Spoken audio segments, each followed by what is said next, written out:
Kita akan bahas lagi tentang pesantren, karena sekarang ini sudah mulai mendekati masa-masa pendaftaran santri baru. Kenapa ini harus dibahas? Karena masih banyak orang tua yang menyesal masukin santrinya ke pesantren. Jangan masuk situ, menyesal dan sebagainya. Itu biasanya datangnya terakhir. Jadi supaya nggak nyesel, pantengin terus tips-tips untuk mencari pondok pesantren yang terbaik untuk keluarga Anda. Kali ini kita akan bahas tentang sanad. Sanad ini penting sekali untuk penentuan pondok pesantren. Dalam beberapa dekade terakhir, banyak orang tua yang memilih pesantren pertama berdasarkan fasilitas dari pondok pesantren. Ini sangat salah sekali. Bagaimana ulama-ulama terdahulu sekelas kiai-kiai saya, Kiai Najib, Kiai Ridwan, Kiai Mahfud Khudori, Abah Husnul Hakim, dan sebagainya, digembleng oleh kiai-kiai yang luar biasa tanpa fasilitas yang mewah. Atau sekarang kita bisa melihat Gus Baha atau Pak Quraish Shihab, mereka semua menjadi ahli dalam bidang-bidang fikih, tafsir, dan sebagainya. Itu bukan dibentuk dari fasilitas-fasilitas. Beberapa bulan ke belakang juga kita sempat dihebohkan dengan pondok pesantren Al Zaitun yang Masya Allah luar biasa sekali fasilitasnya, tapi secara pengetahuan agama atau berfikih sangat menyalahi aturan-aturan ulama terdahulu. Jadi sanad ini penting sekali. Jangan sampai kita memilih pesantren berdasarkan fasilitas, tapi utamakanlah sanad. Sanad keilmuan. Kayak sanad di universitas itu adalah bagaimana penelitian-penelitian tidak menyalahi penelitian-penelitian sebelum-sebelumnya.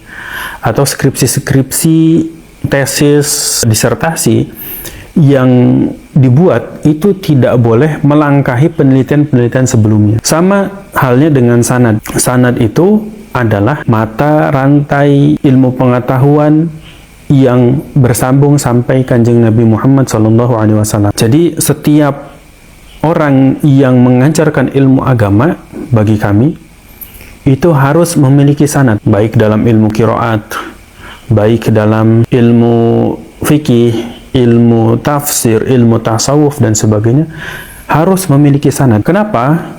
Agar agama ini tidak diselewengkan oleh pihak-pihak yang tidak bertanggung jawab.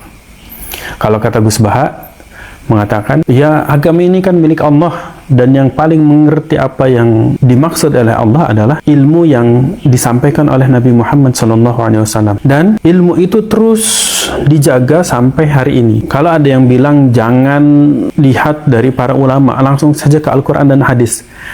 Apakah orang yang seperti itu secara kesolehan, secara penjagaan agama bisa dipertanggungjawabkan untuk menjaga agama ini? Bisa saja dia menafsirkan, dia berpendapat daripada hadis dan Al-Quran atas kehendak nafsunya. Tapi kalau dengan sanad, insya Allah nafsu itu akan terjaga. Jadi sekali lagi, sanad itu penting. Kenapa? Dalam sebuah makalah disebutkan, laulal isnadu laqala man syaa ma syaa. Andai saja tidak dengan sanad, maka akan berkata siapapun atas kehendaknya sendiri. Tidak sesuai apa yang dulu dimaksud dari ilmu tersebut atas apa yang dimaksud oleh Kanjeng Nabi. Nggak sesuai maksud Kanjeng Nabi Muhammad SAW dulu tuh kayak gimana tuh nggak sesuai nanti. Semua berpendapat atas dirinya sendiri. Yang mau menggunduli hutan bisa saja mengambil hadis-hadis yang sesuai dengan nafsu-nafsunya untuk menggunduli hutan. Akhirnya bisa terjadi banjir yang sangat besar. Yang mau memonopoli perdagangan akan berbicara agama ini, hadis-hadis ini atas dasar nafsunya. Maka untuk membentengi itu perlu sanad. Kalau di dalam ilmu tafsir ada juga benteng atau batasan, man qala fil qur'ani bi ra'yihi falyatabawa maq'adahu minan nar. Barang siapa yang berkata di dalam Al-Qur'an dengan ra'yunya sendiri, maka bersiaplah mengambil satu tempat di neraka. Dalam artian, ilmu agama ini tidak boleh atas kehendaknya sendiri. Kita ini hanya menyampaikan. Makanya di pesantren-pesantren, khususnya pesantren salaf yang sangat berhati-hati menjaga keilmuan, itu tidak berani ngajar sebelum bilang qala al-musannifu rahimahullahu ta'ala wa nafa'anallahu bi'ulumihi fid dharaini amin.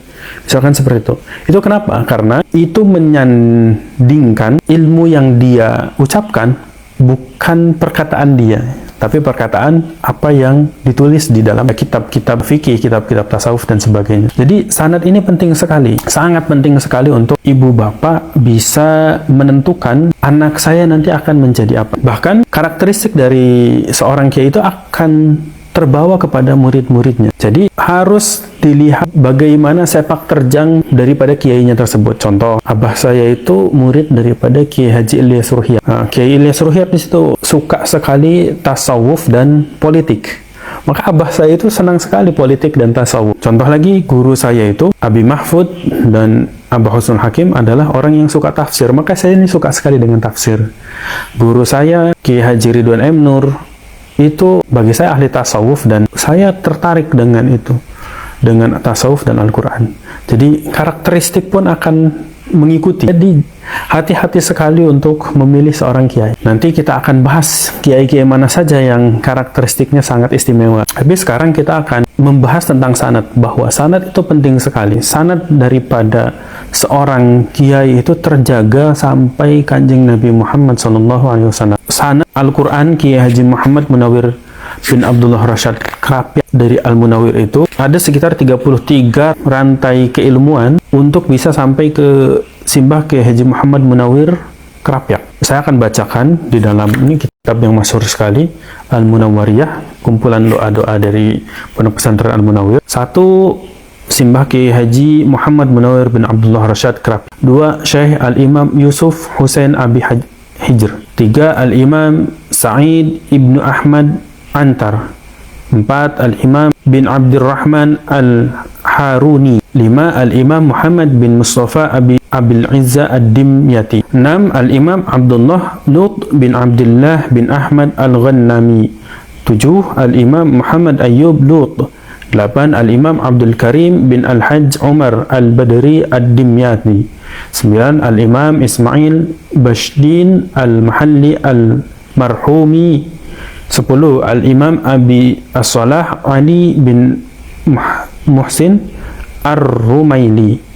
11. Al-Imam Muhammad bin Qasim bin Ismail Al-Baqari. 12. Al-Imam Abdurrahman bin Shihadah Al-Yamani Al-Misri. 13. Al-Imam Shahadah Al-Yamani Al-Misri.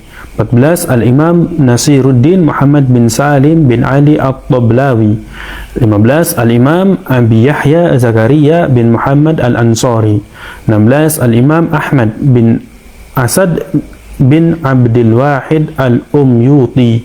17. Al-Imam Abil Khair Muhammad bin Muhammad Al-Jazari. 18. Al-Imam Abdurrahman bin Ahmad Al-Wasiti. 19. Al-Imam Muhammad bin Abdul Khaliq Al-Misri. 20. Al-Imam Abil Hasan Ali bin Syuja'i Al-Hashimi. 21. Al-Imam Al-Qasim bin Firuh bin Ahmad Al-Shatibi. 22. Al-Imam Ali bin Muhammad bin Ali bin Huzaili Al-Balansi. 23. Al-Imam Abi Dawud Sulaiman bin Najah Al-Andalusi.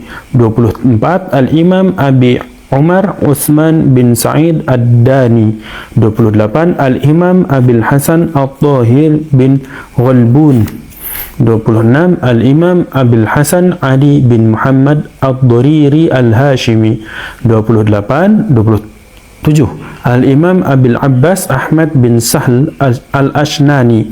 28. Al-Imam Abi Muhammad Abid bin As-Sabah Al-Kufi. 29. Al-Imam Hafiz bin Sulaiman Al-Kufi.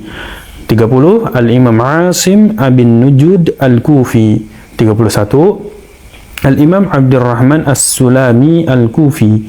32. As-Sahabah Al-Ajilla Utsman bin Affan wa Ali bin Abi Talib wa Abdullah bin Mas'ud wa Ubay bin Ka'ab wa Zaid bin Sabit radhiyallahu anhum. 33. Wa kullun minhum an Rasulillahi sahibul Qur'ani Sayyidina Muhammad bin Abdullah Al-Hashimi al-Quraisy an Amin al-Wahyi Jibril alaihi salam. Jadi Al-Qur'annya itu sangat terjaga daripada guru-gurunya. Andai saja seorang murid tidak pantas menerima sanad, maka tidak boleh dikasih.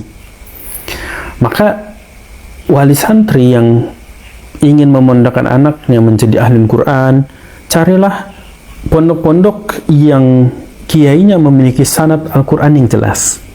Orang tua yang ingin anaknya menjadi ahli fikih, carilah pondok-pondok yang kiainya memiliki sanad fikih yang jelas.